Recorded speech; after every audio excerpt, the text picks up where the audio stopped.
Hello guys! Welcome back to my channel. Andito na naman ang inyong kasambahay para magbigay sa inyo ng kunting tips naman para sa ating kalusugan.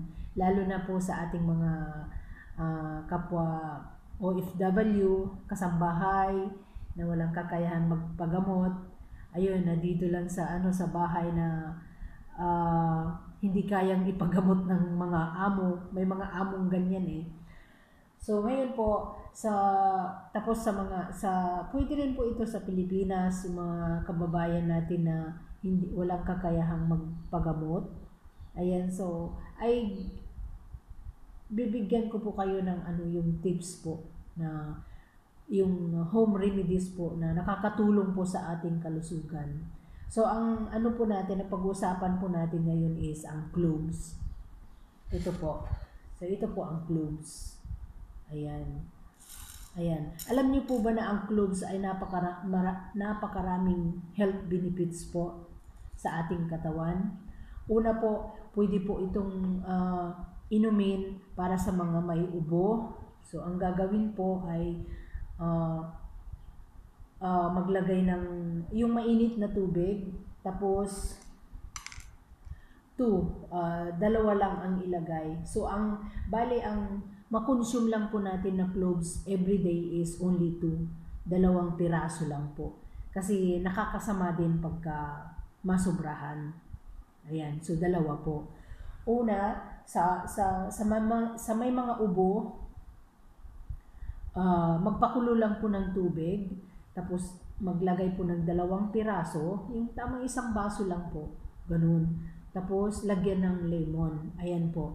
Kasi itong cloves, mabisa rin ito sa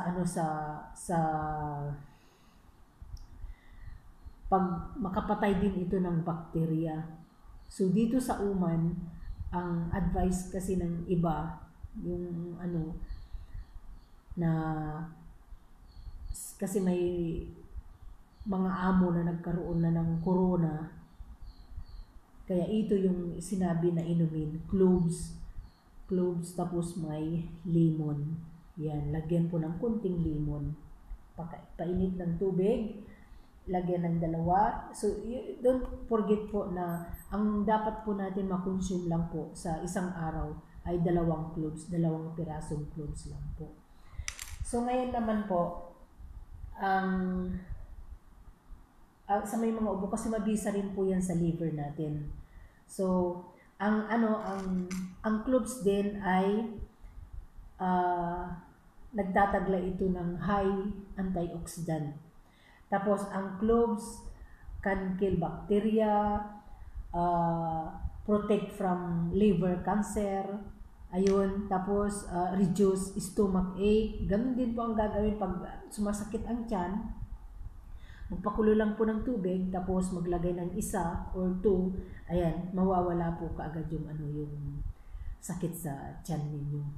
Home remedies po ito kasi hindi kasi maganda pagka palagi tayong umiinom ng mga pain reliever kasi maapektuhan yung kidney natin. So alam nyo rin po ba na ang cloves po ay nagpapalakas ito ng ating immune system. Ayan. So kailangan din po natin laging mapalakas ang ating immune system para ligtas sa anumang sakit. So, ang cloves din po ay mabisa ito sa sakit ng ngipin. Yung una kong video na banggit ko ito, pero marami kasi akong sinabi noon na mga home remedies dito sa kusina ng aming mga amo. So, ang gagawin lang po, sa pagka masakit yung ngipin, ito yung gamit ko eh. Ngayon, 3 months o 5 months na ata hindi sumasakit ang ngipin ko. Ito, nakita po ninyo itong yan 2 bilog. Dikdikin lang po siya, dikdikin. Tapos ilagay sa butas ng ngipin ninyo. O kung wala pong butas ang ngipin ninyo, bumili po, may nabibili na pong cloves oil. So, ang gagawin niyo sa cloves oil, lagyan lang po yung kuton, tapos ilagay sa kung saan yung parte ng ngipin nyo ang masakit. So, ang isa pa na benefits ng cloves is yung acne, may mga acne sa sa skin or may mga skin disease, yung oil po ang ilagay, cloves oil. So, ang gawin pong iskinol naman, yung sa may mga acne, yun, gawin iskinol or gawin iskinol. Or kung wala naman kayong mabiling cloves oil, sample po dito, maglagay po tayo ng 7 piraso. 1, 2, 3, 4, 5, 6, 7. So, ayan, 7 piraso po, ilalagay ko dito sa tubig. Ayan. Ibabad po ito, magdamag. Tapos kinabukasan, pwede na mong gamitin. Actually, ito po yung gamit ko. Pero hindi naman, kasi, hindi ako maganda. Hindi maganda, di ba? Pero, nawala yung iba kong pimples. Ayan, pero ayan, Ayan, nawala po yung iba kong pimples. Bali yung bakat na lang ang meron. Dati, dati, wala nang, no space for new pimples. Kinabukasan na sa akin kasi ang dami talaga. Tad-tad ako ng tagyawat. So, nag-research lang ako sa Google. Ayun, pwede rin pala ito sa pimples. Itong cloves. Ayan. Tapos ito gagamitin ko na ito bukas. Kasi mag-brown na magdamag, mag-brown na itong tubig. So yun ang gagamitin kong iskinol. Kaya medyo na, pero wag niyo naman expect na gaganda tayo na parang si Marian Rivera. Ang ko lang po, yung kasi baka may magkakaroon ako ng bashers, hindi ka naman gumanda. Pero ang ko po is yung benefits po, kasi nakakapatay siya ng pimples. Hindi kanya napapaganda. Pero napapatay niya yung mga pimples. Ayan. Tapos ang ko pa po, so ayan, sabi ko sa inyo, para sa ngipin, maganda sa liver o kaya sa may ubo, o para sa acne. Ayan, pwede sa tainga po. Yung mga sumasakit ang tenga, yung may mga pumapasok sa ating tenga. Ayan, yung cloves oil din po ang gamitin. Cloves oil, tapos ipatak po doon sa tenga natin. Ayan, makakabawas po sa sa sakit po na nararamdaman. Pero pag broken heart, sa mga broken heart talaga, walang pag-asa, hindi makakatulong ito. Para mabuo ulit ang inyong puso na wilasak ng inyong ex. Pero, laban lang. Tapos, ang ko po, kasi ako, madalas talaga maglagas yung buhok ko. Ayan, maglagas yung buhok. Tapos, ang ginagawa ko po, lalagyan ko din ng 1, 2, 3, 4, 5, 6, 7 or 8 pieces na cloves po. Itong shampoo ko. Ayan. Bago po ito. Siyempre, ito puti. May may magiging brown po yung kulay ng shampoo. Ayan, ito. Kinabukasan po ito. Mabisa po ito.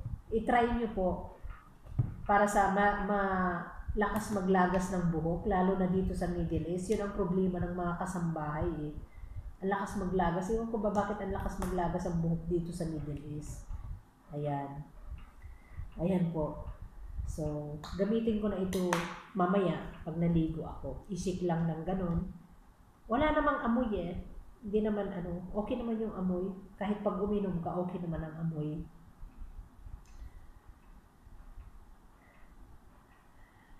Ayan.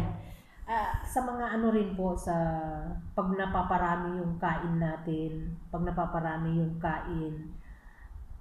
di ba parang hindi tayo natunawan? Pwede rin po kayong uminom nito.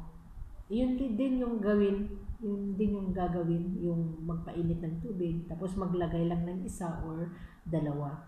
So take note po, 2 cloves lang po ang pwede nating makonsume sa isang araw. Ayun.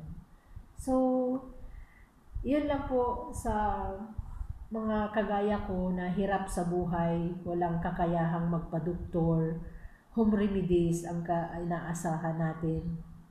Yung kaya lang gawin, ganun. Ayun po yung health tips ko po para sa inyong lahat. Para sa atin, mga kasambahay, para ligtas tayo sa anumang sakit. Kasi ang kayamanan natin ay ang ating kalusugan para makapaghanap buhay, ganun. Yun lang po talaga. So, yun po ang tips ko po para sa inyo na napakadaming benefits po ang cloves na sa ating katawan. Importante po yung nagpapalakas po ito ng immune system. So, yun po, sana nakatulong po ang video kong ito. Nakatulong ang inyong kasambahay sa inyong kalusugan kasi dapat lagi nating pangalagaan ang ating kalusugan para sa ating pamilya. So, yun lang po. Thank you for watching. Please don't forget to subscribe, like po, share ninyo kung nagustuhan ninyo ang video ko. So, thank you guys. Thank you. God bless.